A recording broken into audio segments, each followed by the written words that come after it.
हम तो तरह कह देले नहीं नहीं बिल्कुल कहिए। अरे को बोले इशारा करबू छत के ऊपर से प्यार जब करे पत बहन सजदा प्यार जब करे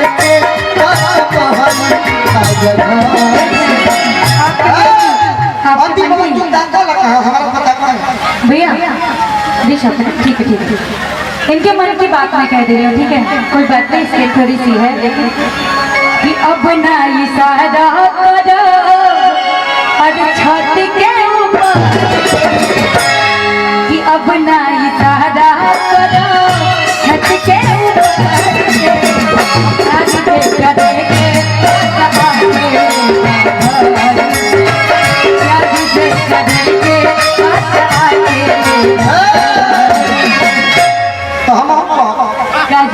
जो आप बात अभी बोली है एकदम बिना म्यूजिक का बोलिए क्योंकि हमको सुनाया नहीं सुनाई दे रहा था। आप ऐसे बोलिए कि अब ना इशारा करो अरे छत के ऊपर से अब प्यार जे करे के बस अकेले जा घर से। क्यों इशारा करेंगे भाई, छत के ऊपर जाके ले जाइए, बात पता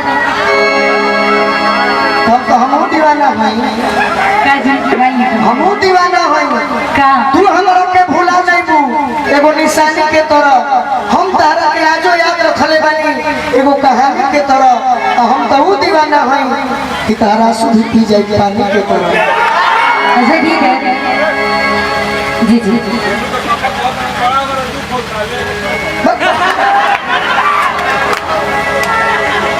बोला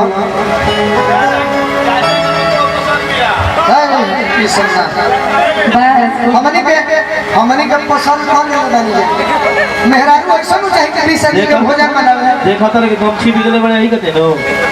वो मूड में बारे हमारा मेहरारू ऐसा चाहे कि 20 आदमी होइले तो खाना तनी बनैलू बजावे वाला नाचे वाला सब हर कभी न कि 20 आदमी नहीं करे तू भीतर कर के कहां से सब आ गया ये सब ना 5 बजे भोर में गाँव नहीं जाके जाए तो करुआ तेल रेडी कर दे हमारे खातिर तैयार है बाकी हम तारा खातिर कहीं रही जाए कोनो कोना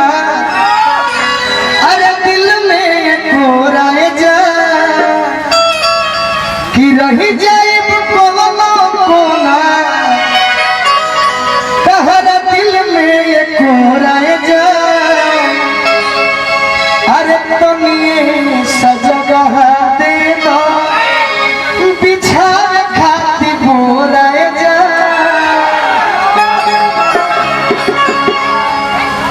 कि जिंदगी भवन के रहा अरे मोहरो सिंहराए जा आजीवन में आज ले भी पापा से हम रहले बानी पिताजी ने दोस्त लेखा करले बानी तो हम कुछ कहत नहीं देंगे बड़ा खुशी होता है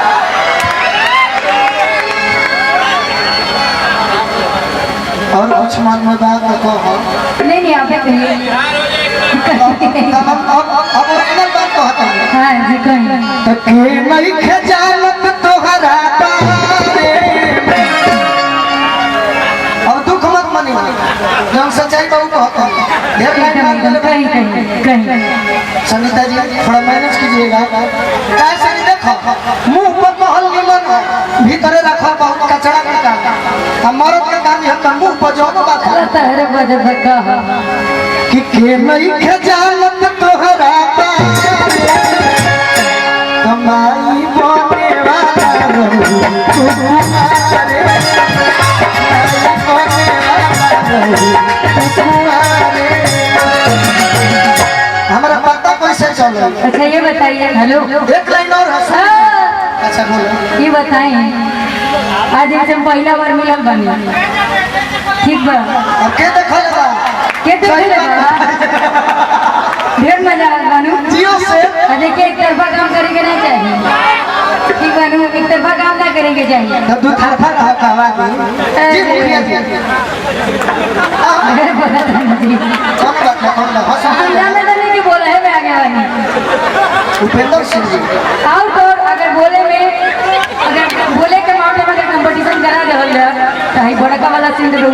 टेंशन मत ले ना बोल के ना गावे के मारो वगैरह के हो जाए कि गा के जवाब दो बोल बोल तो तू गाई बता हम कैसे जानल कि चेक करवलू जाके आरे देखले रहला है हां जी सब अच्छे इहे भर देखल रह तो चश्मा लगा के पड़ो चेक करवलू जाके तुम्हारी मौत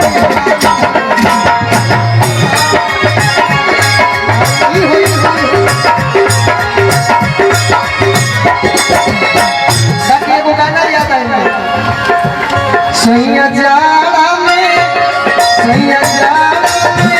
गवा खोई थी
कि जैसे बराला सैया और नरियर के रसारी अभी कुछ कमी हमरा हो गइल बा जितना कमी होई बबुए बिना तो पूरा करेला है जौन हम ना कह बाकी तो पूरा कहिए दी जौन कमी होई सबका बारे में कह कि हो अरे जैसे बराला सैया नरियर के रसारी ओ सही हसैती ओकरी